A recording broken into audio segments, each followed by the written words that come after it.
All right, so let's go to our next story. Let me just mark off that we did the kibbutz one. Um, let's put this one. This is a clip from a podcast that comedian Theo did with a little bit of a loose, lighthearted segment, but I think important to discuss. With I think it's Stavvy, uh, who I'm not sure of the name of the other comedian, but um, I think it'd be interesting to analyze some of the things that are being said here. That's the same thing. I think that's like, people, you see like the you always hear like the free Palestine movement, and for me, it's like if a place when you hear the free thing, like free, Yeah. that place usually needs help, right? Yeah. That's a the good place rule of that thumb. needs. It's like, you don't hear free America, Right, you don't hear right, free right. Israel, you don't Right, hear right. Free China. yeah, you don't hear free China's good. South Carolina, Yeah, you know? yeah. You don't hear free Nevada. No. You hear, Yeah. you hear free Yeah. Palestine. Shit's heartbreaking over there. Without question, yeah. And our news doesn't even cover. That's such a like common sense approach to it. It's such a common sense. It's like there was a video that I think we reacted to a while back. If what you're seeing when you go on like Snapchat and you pull up videos from Gaza is like people showing the rubble all around them, or dead babies and dead people and corpses all over the place, and then you put the Snapchat thing on Tel Aviv or other Israeli cities, and you see people partying. It becomes pretty clear, which side is doing the oppressing, which side is doing the occupying, and which side is trying to fight back against that and is actually attempting to defend themselves from 75 years of brutal occupation and apartheid.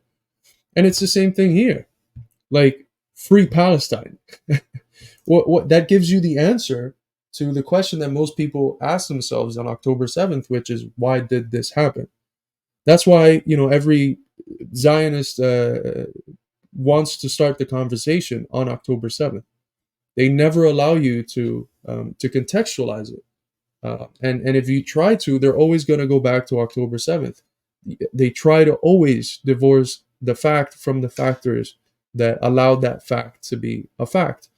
But most people who are not that ideologically driven to defend Israel naturally will ask the question, why would something like this happen? And sure, maybe a lot of them won't get to the point where they see Hamas as the natural resistance of the Palestinian people that, you can't sit here and condemn on your, chair of righteousness, if but a lot of them will begin to challenge the narrative on Israel and begin to question things like Theo is doing here. And this is someone reaching tens of millions of people.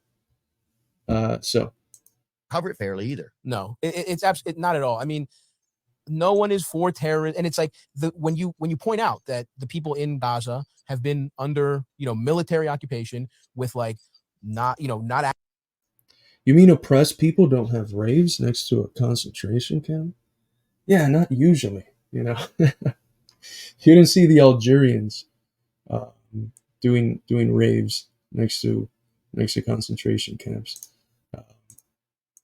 Access to water, like they have like a ton of crazy shit. And we're not even getting into what's happened now, which is like they're killing so many civilians, it's fucking out of control. It's insane. And it's like the response is, I mean, it's like a moral crime what's happening. But we've ignored the context of that situation, which is like, yeah, dude, these think about exactly what you said. It's like, think about what would happen if Americans were put under that. That's the whole point, right? Of like, I mean, especially if you're like a second, like the guys who always talk about. That's such an important question to ask. Like, if people came here, started taking your land, discriminating against you because you're not part of the ethnicity or nationality that they consider to be the chosen ones of God, the people that are ontologically superior to everyone else.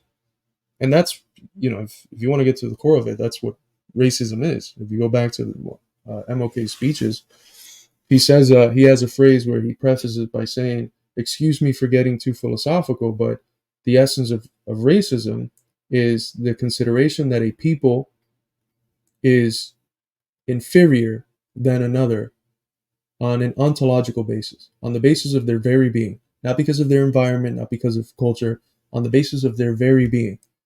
And that's the foundation of the ideological foundation that legitimates the Israeli colonial capitalist project.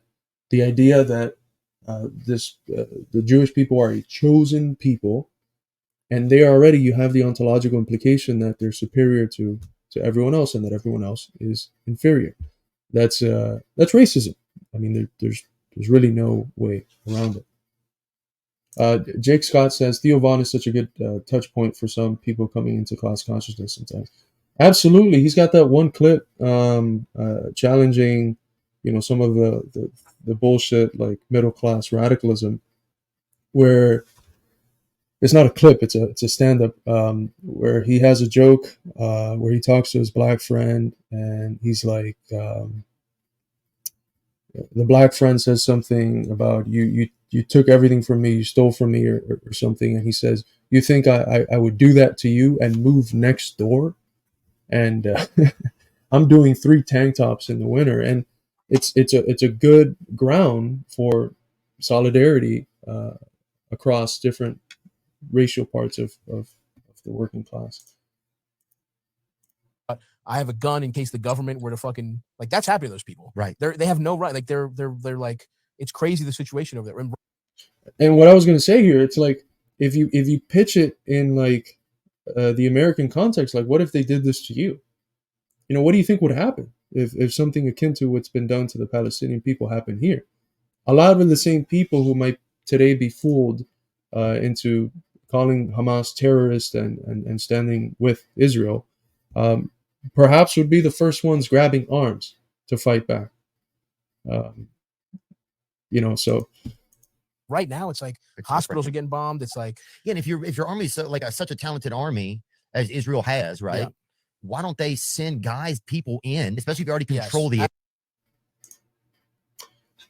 from what I've been able to read, Israel did not help create Hamas. What Israel did was fight against the other forces to the point where the most viable alternative that the people saw was Hamas.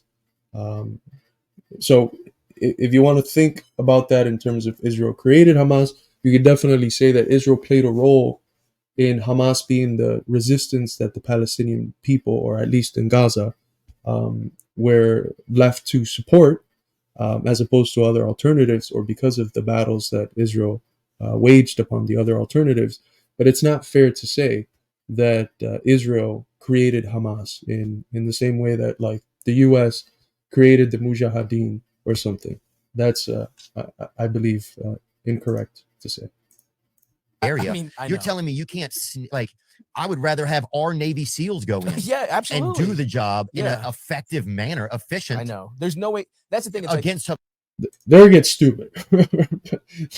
There the conversation takes a left turn, but still the sentiment is pretty rational, which is that even if you assume all these things to be true, which at this point you really shouldn't.